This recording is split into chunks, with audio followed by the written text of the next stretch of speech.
Hello student, welcome to our YouTube channel. आज हम हमारे जो क्वेश्चन है जीएस के हम वो करेंगे। हमने 10 तक क्वेश्चन कर लिए थे। हमारा आज कौन सा क्वेश्चन है? 11, जिसमें हमें बताना है यहाँ पर कि अजंता की गुफाओं में कौन कौन सी चित्रकला है। तो जो हमारा फर्स्ट ऑप्शन है वो क्या दे रखा है? व्रजपाणी, सेकेंड है पदपाणी और तीसरा है सीबी जातक। तो आपको इसमें बताना है अजंता की गुफा से कौन कौन संबंधित है।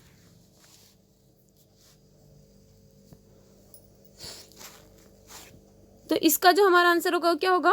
डी, व्रजपाणी, पद्मपाणी और सीबी जातक। ये तीनों कहाँ की? अजंता की गुफा की चित्रकला है। ठीक है, हम इसके बारे में आगे डिटेल में पढ़ते हैं। ये जो है गौतम बुद्ध के जीवन की जो जातक कथाओं के दृश्य को दर्शाती है ये सभी चित्रकला है। गुफा संख्या 1 में क्या है? त्रिभंग मुद्रा में विभिन्न जो बोधिसत्व उनके चित्र बता रखे हैं। जैसे कि हमारे जो बौद्ध थे, भगवान बुद्ध, उनके सारे जीवन की यहाँ पर वो चित्रकला को दर्शा रहे। जैसे व्रजपाणी है तो वो क्या बता रहे हैं? उनके रक्षकों, मार्गदर्शक का के चित्र को दर्शाती है। फिर है बुद्ध की शक्ति का प्रतीक। जो व्रजपाणी वो क्या? बुद्ध की शक्ति का भी प्रतीक है। मंजूश्री जो बुद्ध की बुद्धि का प्रकटीकरण करती है। और पद्मपाणी ये क्या है? अवलोकितेश्वर बुद्ध की करुणा का प्रतीक है। गुफा संख्या 16 में जो क्या है? मरती हुई राजकुमारी की चित्र दिया हुआ है। कौन सी गुफा में? अजंता की गुफा में। सीबी जातक का दृश्य जहाँ राजा शिबी ने कबूतर को बचाने के लिए अपना मांस अर्पित कर दिया था। मात्र पोषक जातक का वह दृश्य जिसमें एक कृतघ्न ने क्या किया था? हाथी द्वारा बचाए जाने पर राजा को अपना पता बताया था। इसलिए जो हमारा इसमें क्या होगा? ऑप्शन नंबर डी सही होगा। चलते हैं हमारा 12 क्वेश्चन पर। आंध्र प्रदेश के वीरभद्र मंदिर की दीवारों पर सजी भित्ति चित्र 16वीं शताब्दी में विजयनगर काल के दौरान बनाए गए थे। वे रामायण, महाभारत और विष्णु के विभिन्न अवतारों से प्रेरणा लेकर धार्मिक विषयों को चित्रित करते हैं। तो आपको यहाँ पर बताना इसमें से कौन सी पेंटिंग है जो इनका बहुत ही अच्छा वर्णन करती है, जो यहाँ पर ऊपर जो विशेषताएं दे रखी है उनका।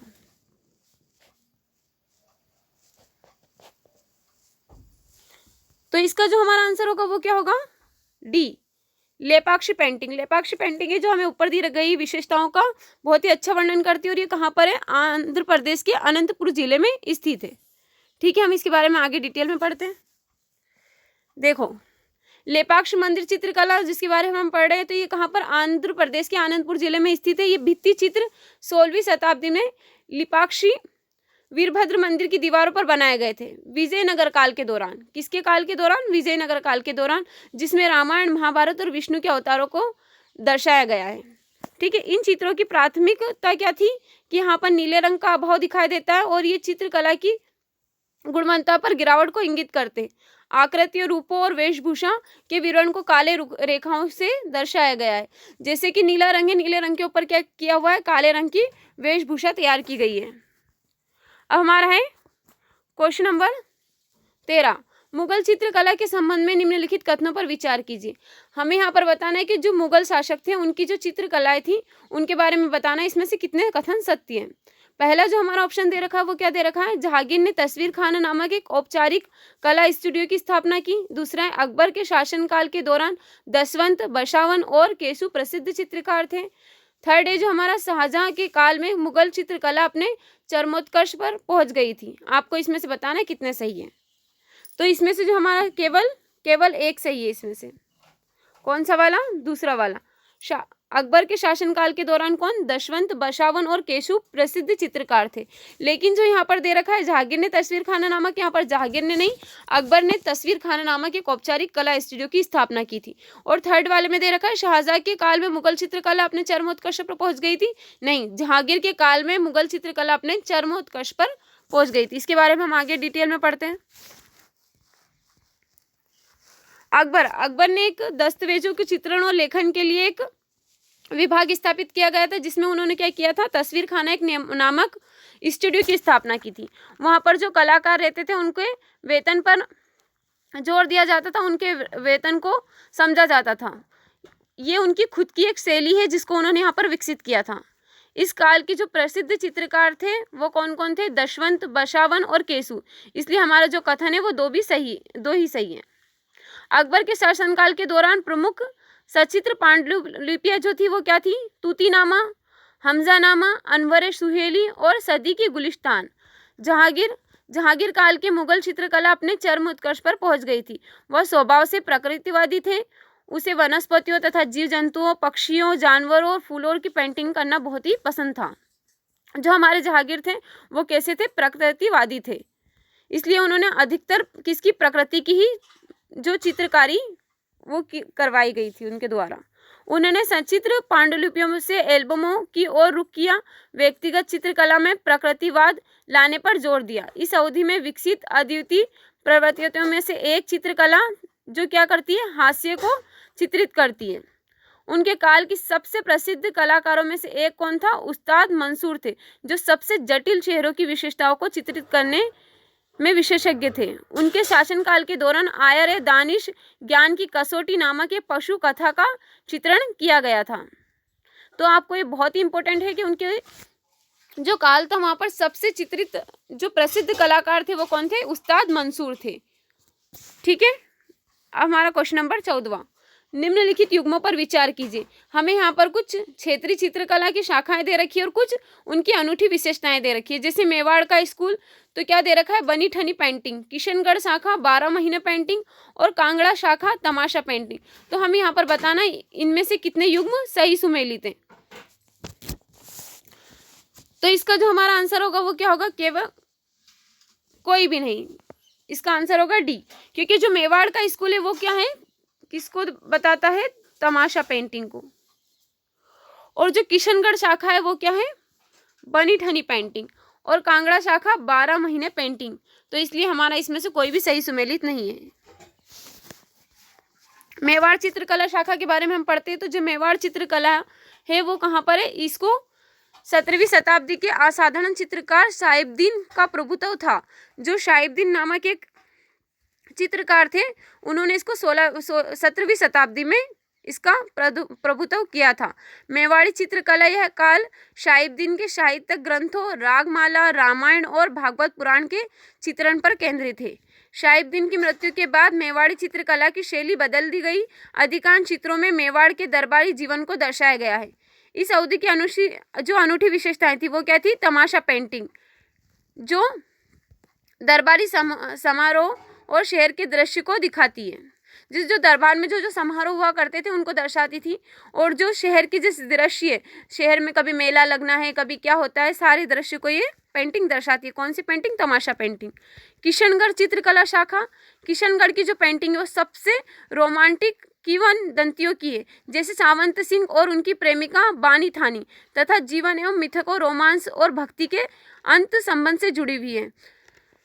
जो एक सावंत सिंह थे और उनकी प्रेमिका थी, उनके यहाँ पर उनके रोमांस को दर्शाया गया है। किशनगढ़ में प्रारंभिक विकास को सर्वेक्षण करने के बाद में सावंत सिंह राजकुमार और प्रेमी नागरदासी कवि और निहाल चंद चित्रकार के बीच एक अंत संबंध पर ध्यान केंद्रित किया गया, जिन्होंने इस शैली के तहत कुछ सबसे प्रसिद्ध चित्रों का निर्माण किया है। कांगड़ा शाखा जो 18वीं शताब्दी के मध्य से मुगल साम्राज्य के पतन के बाद मुगल शैली में हिमाचल है वहां पर कौन से? कांगड़ा क्षेत्र में राजपूत साम्राज्य से संरक्षण प्राप्त हुआ था। इसको राजा संसार चंद के संरक्षण में यह शाखा अपने चरम पर पहुंच गई थी। ये बहुत ही इंपॉर्टेंट है आपके लिए। कौन सा? राजा संसार चंद। उनके चित्रों में कामुकता और बुद्धिमत्ता की झलक मिलती है, जो अन्य स्कूलों में हमें नहीं मिलती है। लोकप्रिय विषय थे गीत गोविंद, भगवत पुराण, बिहारी लाल और नल दमयंती की सतसई। ठीक है, 12 महीनों चित्रों का एक प्रसिद्ध संग्रह, जिसमें कलाकार ने 12 महीनों के प्रभाव को मानव भावनाओं के माध्यम से व्यक्त करने का प्रयास किया है। जो हमारे 12 महीने चलते रहते हैं, हमारी जो भी भावना है उसको इसमें चित्रित किया गया है। किसके द्वारा? कलाकार के द्वारा। ठीक है, यह भावनात्मक चित्रण शैली 19वीं शताब्दी तक काफी लोकप्रिय रही। इसलिए हमारे जो ऑप्शन नंबर 3 है वो भी सही नहीं है। अब क्वेश्चन नंबर 15, लोक चित्रकला के संबंध में निम्नलिखित कथनों पर विचार कीजिए। हमें इसमें से बताना है कितने कथन सही नहीं है। ये आपको बहुत ही ध्यान देने की जरूरत है कि आपके जो ऑप्शन है, आपका जो क्वेश्चन है उसमें क्या पूछा गया है, सही नहीं है या सही है। तो इसलिए इसमें कंफ्यूज नहीं होना है। तो इसमें हमारे क्या है? तीनों ही गलत है। तो इसका क्या होगा? Option number D. ठीक है, जो कलमकारी चित्रकला के मुख्य कर्नाटक राज्य में स्थित है, कर्नाटक राज्य में स्थित नहीं है, ये कहाँ पर है, आंध्र प्रदेश राज्य में स्थित है। थंग का चित्रकला जैन धर्म से नहीं है, बौद्ध धर्म के जो आदर्श है उनको उजागर करती है। मधुबनी चित्रकला सांप की चित्रकला भी कहा जाता है, नहीं, मधुबनी को नहीं, किसको कहा जाता है, मंजूश्री जो चित्रकला थी, मंजूषा चित्रकला, वो सांप की चित्रकला भी कहा जाता था उनको। कलमकारी पेंटिंग, यह नाम कलम से आया है, क्योंकि उसका नाम से हमें पता चल रहा है कलमकारी, तो वो कलम से लिया गया है। कलम जिसका उपयोग हम किस लिए करते हैं, चित्रों को बनाने के लिए किया जाता था उस टाइम पे। और जो कलम वो किसके, नुकीले बांस से बनी होती थी, जिसका उपयोग रंगों के प्रवाह को नियंत्रित करने के लिए किया जाता था। इसका आधार सूती कपड़ा है, जबकि उपयोग किए जाने वाले रंग कौन से थे, वनस्पति रंग। कलम को किण्वित गुड़ और पानी के मिश्रण से भिगोया जाता था, एक एक करके इन्हें लगाया जाता था और उसके बाद वनस्पति रंग लगाया जाता था। इस कला के मुख्य केंद्र कौन से थे, आंध्र प्रदेश राज्य में जो श्रीकालहस्ती है और मछलीपट्टनम। इस कथन का सही नहीं है, ये जो हमारा फर्स्ट जो कथन है वो सही नहीं है। थंग का चित्रकला 12 महीने चित्रों को एक प्रख्यात संग्रह है, जिसमें कलाकार ने जो 12 महीने के प्रभाव है उनको इसमें दर्शाए गए हैं, उनकी भावनाओं को दर्शाया गया। यह विशिष्ट भावनात्मक चित्रण है जो 19वीं शताब्दी तक अत्यधिक लोकप्रिय रहा। प्रारंभिक रूप से बौद्ध भिक्षुओं और विशेष जाति समूहों द्वारा बनाए गए इस चित्रों को कुछ कौशल पीढ़ी दूसरी कौशल हस्तांतरित किया गया है। थंगका को प्राकृतिक वनस्पतियों, रंगों या खनिज रंगों से बने पेंट के साथ कपास और कैनवास जो सफेद पृष्ठभूमि के आधार पर चित्रित किया जाता है। अब हमारा है मंजूषा चित्रकला। यह कला रूप कहाँ के, बिहार के जो भागलपुर क्षेत्र है उससे संबंधित है। इसे अंगिका कला के रूप में भी जाना जाता है। यह अंग जो महाजनपद में से एक है उनको संदर्भित करता है। चूंकि सांप की आकृतियां हमेशा मौजूद रहती है, इसलिए सांप की पेंटिंग भी इसे कहा जाता है। ये पेंटिंग आमतौर पर जूट और कागज के बक्सों पर बनाई जाती थी। ठीक है, इसलिए हमारा जो कथन है वो सही नहीं है, तीसरा वाला भी। अब हमारा जो क्वेश्चन नंबर 16, निम्नलिखित युग्मों पर विचार कीजिए। कढ़ाई मुख्य रूप से उत्पादित, हमें यहाँ पर बताना है जो कढ़ाई दे रखी है और जो उनके उत्पादित कहाँ पर या कौन से राज्य में इनको पसंद किया जाता था। तो इसमें से कितने सही सुमेलित थे। चिकनकारी उत्तर प्रदेश, फुलकारी पंजाब, सुजनी बिहार। तो इसका जो हमारा आंसर होगा वो क्या होगा, सभी तीनों। जो चिकनकारी वो उत्तर प्रदेश में, फुलकारी पंजाब में और सुजनी बिहार में। तो इसका आंसर होगा हमारा ऑप्शन नंबर सी, तीनों ही सही है इसमें से। चिकनकारी जो लखनऊ उत्तर प्रदेश में, इस कला में पहले कपड़े पर ब्लॉक प्रिंटिंग के माध्यम से डिजाइन तैयार किया जाता है। इसके बाद प्रिंट के अनुसार कढ़ाई के बारीक टाँके लगाए जाते हैं।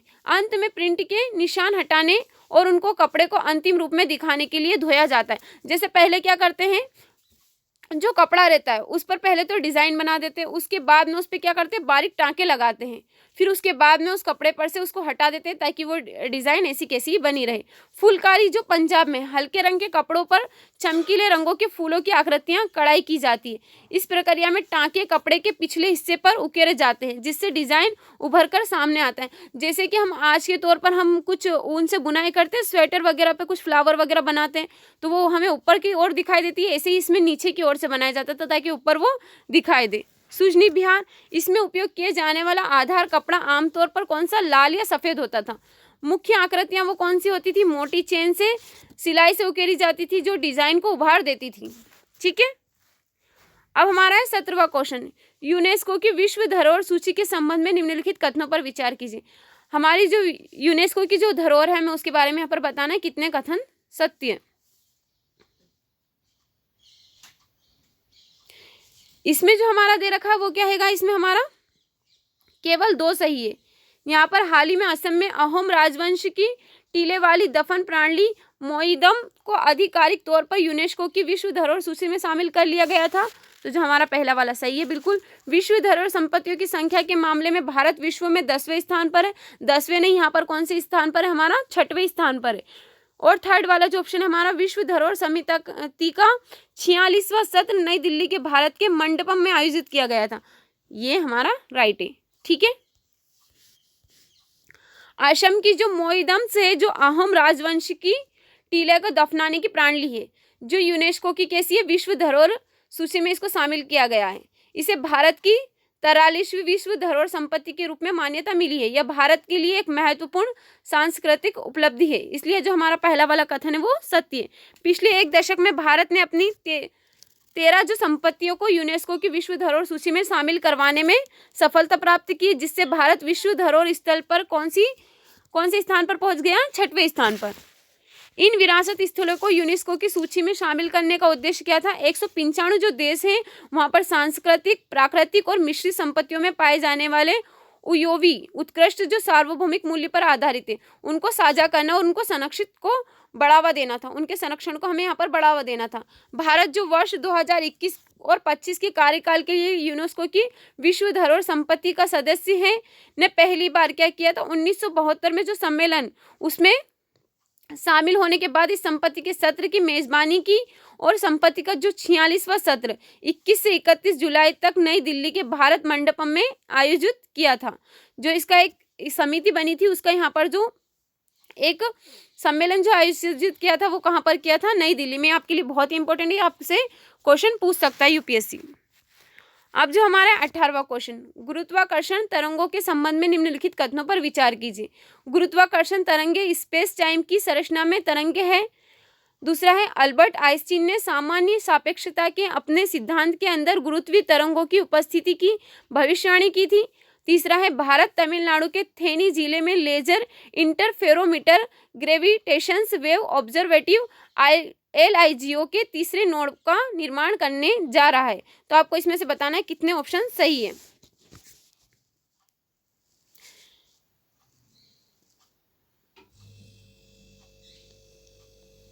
इसमें जो हमारा ऑप्शन नंबर होगा क्या होगा? केवल 2।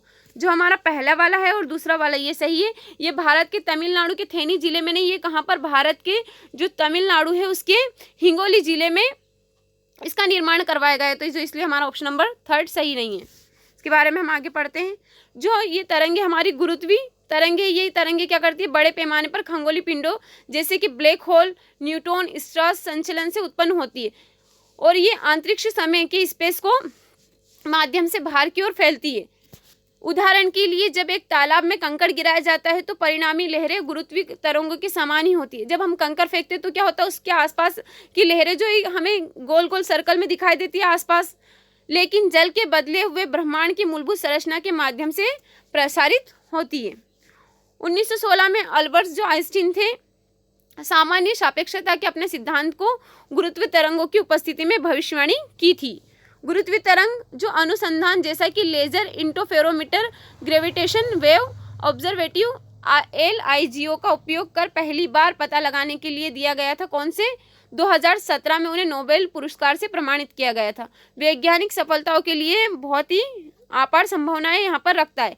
हाल ही में जो हमारा भारत है उसके जो महाराष्ट्र है वो वहाँ पर हमने देखा था तमिलनाडु का कोई जिला था, लेकिन तमिलनाडु का नहीं है, यहाँ पर है महाराष्ट्र के हिंगोली जिले में इसका जो तीसरे नोड का निर्माण किया गया था LIGO का। ठीक है, इसलिए हमारा जो 3rd वाला ऑप्शन वो भी सही नहीं है। अब जो हमारा क्वेश्चन नंबर 19, निम्नलिखित युग्मों पर विचार कीजिए। कुछ हमें यहाँ GI टैग दिए हुए हैं और कुछ राज्य दिए, जैसे कि आदि केकिर अरुणाचल प्रदेश, दूसरा है तांगेल साड़ी पश्चिम बंगाल और तीसरा है कच्ची खारे गुजरात। उपरोक्त युग्मों में से कितने सही सुमेलित हैं? तो हमें यहाँ पर बताना है 19वें में कितने सही सुमेलित हैं।